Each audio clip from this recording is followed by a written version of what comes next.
కడుపులో నొప్పి అయితే జ్వరం వచ్చింది. ఒకరోజు జ్వరం వస్తే బాటలు పెట్టించాడు. బాటలు పెట్టిస్తే ఒళ్ళంతా వాపు వచ్చింది. వాపు వచ్చినాక కడుపులో నొప్పి ఎక్కువ అయిపోయింది. ఎక్కువ అయితే డాక్టర్ కాడికి పోయినాం, ఎర్రగొండపాలెం పోయినాం. రవీంద్ర కాడికి పోయి క్యానింగ్ తీపించుకుంటే కడుపులో నొప్పి చిన్న పేక్కి సీమ్ పట్టినదని చెప్పిండు. తండ్రి ఏం చేయాలి నేను అని ఆపరేషన్, మందులకు తగ్గితే తగ్గింది, లేకపోతే ఆపరేషన్ చేయాలన్నాడు. తండ్రి అయితే మందులు వేయి నాకు అని మందులు తీసుకొని వచ్చి ప్రార్థనకు వచ్చినాం. మన వారంలో ప్రార్థనకు వచ్చి ప్రార్థన ఏసురత్నం తీసిపోయి ఏసురత్నం పూసుకుంటా ఇండిషన్ లేపుకున్నా, తగ్గిపోయింది. మీ అందరికి నా వందనాలు. కూలి వచ్చిన ఇప్పుడు మళ్ళీ నొప్పి లేదని చెప్పారా? ఏం లేదు, నొప్పి లేకుండా అదే ఆ చీము అదంతా తగ్గిపోయింది. ఏ ఊరమ్మ మీది? కల్లూరు. కల్లూరు. దేవుడు చేసినటువంటి కార్యాన్ని బట్టి గట్టిగా చప్పట్లు కొట్టి గట్టిగా దేవుని మహిమ పరుద్దాం. యేసయ్యకి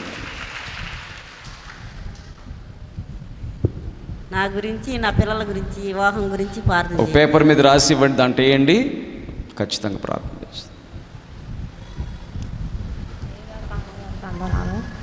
నా సాక్ష్యం ఏంటంటే రూమ్ వేసుకుంటున్నాము. అయ్యగారికి ఫోన్ చేశాం, అమ్మ ఏ కొరత లేకుండా రూమ్ కడతామన్నాడు. కొరత లేకుండా రూమ్ అయిపోయింది. 500 కాను కప్పుకున్నాను.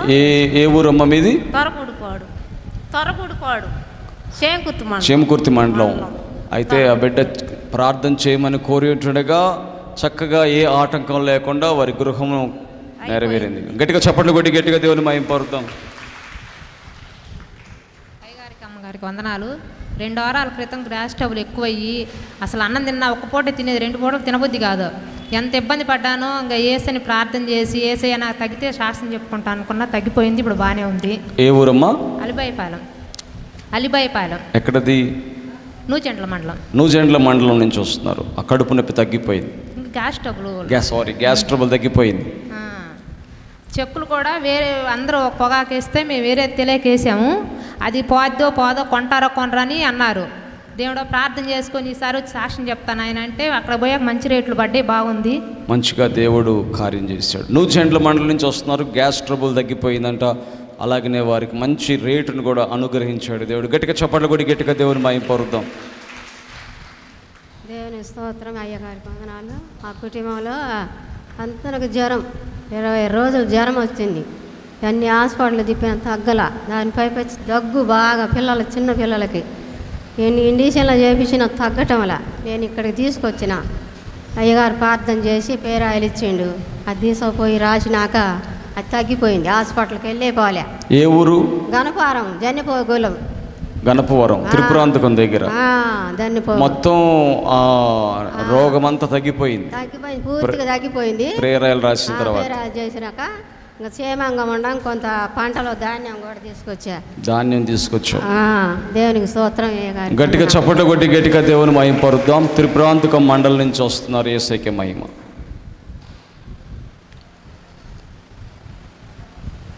దేవునికి స్తోత్రం. పాస్టర్ వందనాలు. నా కాళ్ళు మొఖాలు ఇంతలావును వాసి ఎందుకు ప్రభు ఇలా ఇంతలావు నాశని అని హాస్పిటల్కి పోతే హాస్పిటల్లో రక్త పరీక్ష చేసి అమ్మా నీకు కిడ్నీ ప్రాబ్లమ్ అని చెప్పాను. కిడ్నీ ప్రాబ్లమ్ అని చెప్తే యేసయ్యా నాకు ఎందుకు ఈ పరీక్ష అనుకొని ప్రార్థన చేసుకుని మంగళవారం ప్రార్థన పోతారు. నాకు తగ్గిపోతే సాక్ష్యం చేస్తారు. మళ్ళీ హాస్పిటల్ పోయి స్కానింగ్ తీపించుకుంటే మా కిడ్నీ బాగానే ఉన్నది. అంతకుముందు బాగాలేదన్నారు, ఇప్పుడు స్కానింగ్ చేస్తే తర్వాత కిడ్నీ బాగానే. ఏ ఊరమ్మా మీది? బండి వెలిగర్ల. చూడండి దేవుని బిడ్డలారా, ప్రార్థనకు వచ్చినప్పుడు ఆ బిడ్డ ప్రార్థన చేసుకుంటున్నప్పుడు ఈ స్థలములో దేవుడి ఆత్మ ఆ బిడ్డను తాకగా తన కిడ్నీలు బాగైపోయినట్టు. గట్టిగా చప్పట్లు కొట్టి గట్టిగా దేవుని మహిమ పరుద్దాం. గట్టిగా కొట్టండి.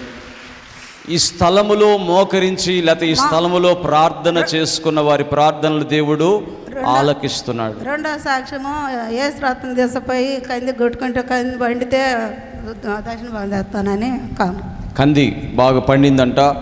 గట్టిగా చప్పట్లు కొట్టి గట్టిగా దేవుని మహిమ పరుద్దాం. దేవుడికి అసాధ్యమైనది లేదు. యేసయ్యకి మహిమ. దేవునికి వందనాలు. పాస్టర్ అమ్మకి, పాస్టర్ గారికి వందనాలు. కూడి వచ్చిన బిడ్డలకి అందరికి వందనాలు.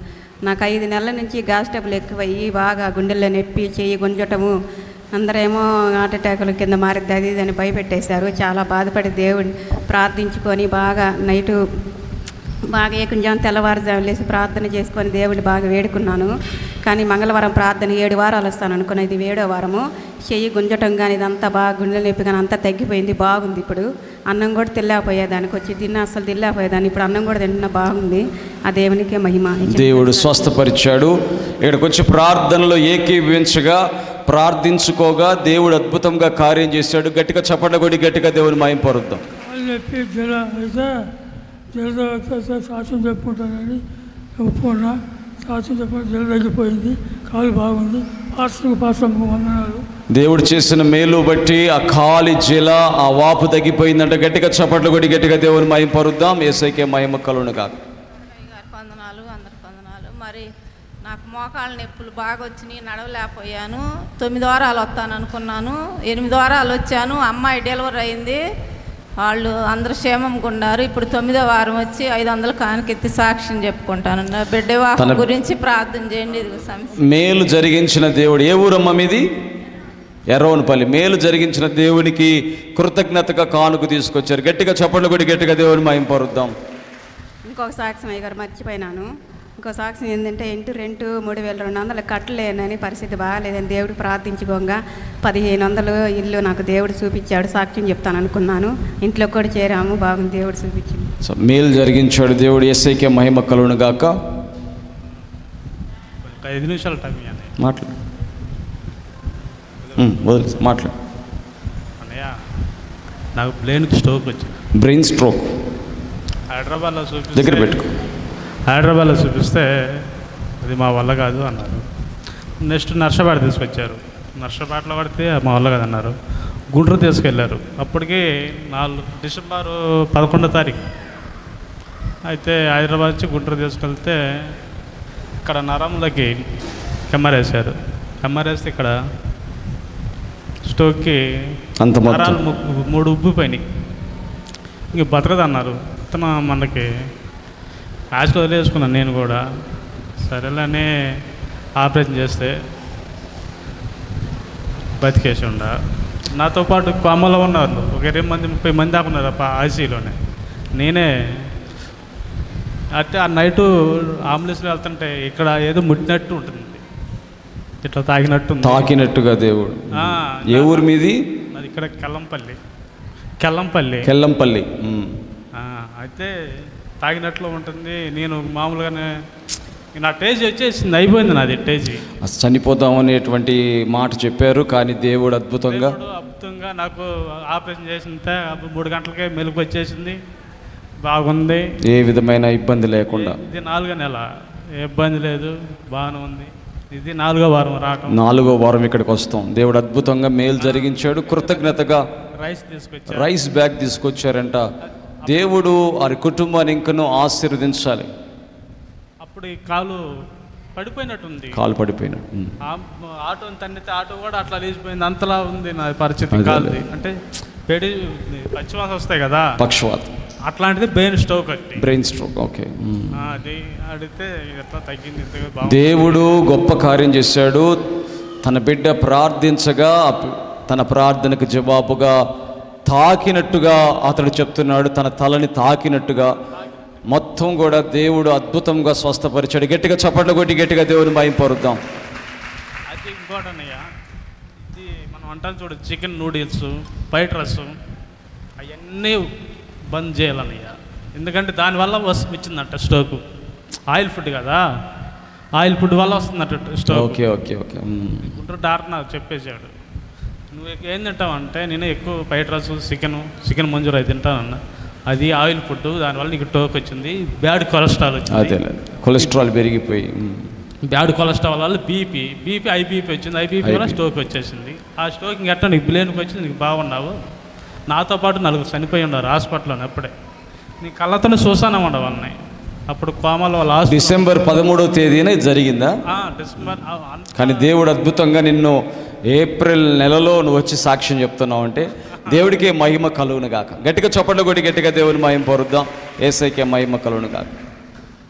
నైటు నా గురించి 7 ఊర్లో ప్రార్థన చేసేవారు. సరే ఇంకా చాలు, సమయం అయిపోతుంది. Night okay.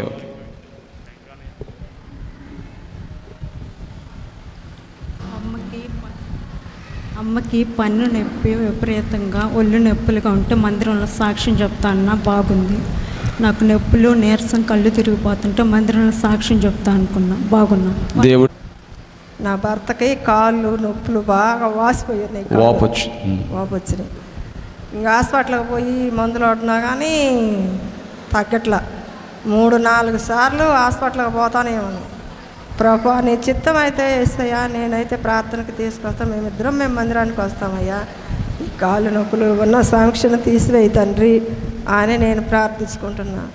ఈ పాస్టర్ వచ్చినా నేను ప్రార్థన చేపిస్తూనే ఉన్నా. నేను మంగళవారం ప్రార్థనకు వస్తా పాస్టర్ గారు అని నేను అనుకుంటున్నా. హృదయంలో నేను అనుకునేది ప్రార్థన చేసుకునేది, దుఃఖంతో ప్రార్థన చేసుకునేదాన్ని. చేసుకున్నప్పుడు దేవుడు మందులు ఆడుతూనే ఉన్నాం, మేము ప్రార్థనకు వస్తున్నాం. కాళ్ళన్నీ శుభ్రంగా నొప్పులు తగ్గిపోయినాయి, బాగానే ఉండు. ఇక్కడికి వచ్చి 3 వారాలు పడిపోయిండు, ఇప్పుడు పడిపోట్లా బాగానే ఉండు. నేనైతే 7 వారాలు వచ్చినా నేను సాక్ష్యం చెబుతాను అనుకున్నా. ఆయన కూడా ఇంకా వస్తాడు ప్రార్థన. ఆయన చెప్పుకుంటాడు భూమైపాలెం. ఆయన కూడా వస్తూనే ఉంటాడు ప్రార్థనకి, అప్పుడు ఆయన సాక్ష్యం చెబుతాడు. నేనైతే నేను ఒప్పుకున్న సాక్ష్యం నేను చెబుతా తండ్రి, ఆయన బాగుపడ్డాడు కాబట్టి అని మీ అందరికీ. దేవుడు చేసిన మేలును బట్టి గట్టిగా చప్పట్లు కొట్టి గట్టిగా దేవుని మహింపడు. ఆ మనవడు కూడా 14 సంవత్సరాలు, వాడు కొద్దిగా తడిబడిగా మాట్లాడుతున్నాడు పాస్టర్ గారు, వాడి గురించి కూడా ప్రార్థన చేయండి. వందనాలు. ఓకే చెప్పమ్మా.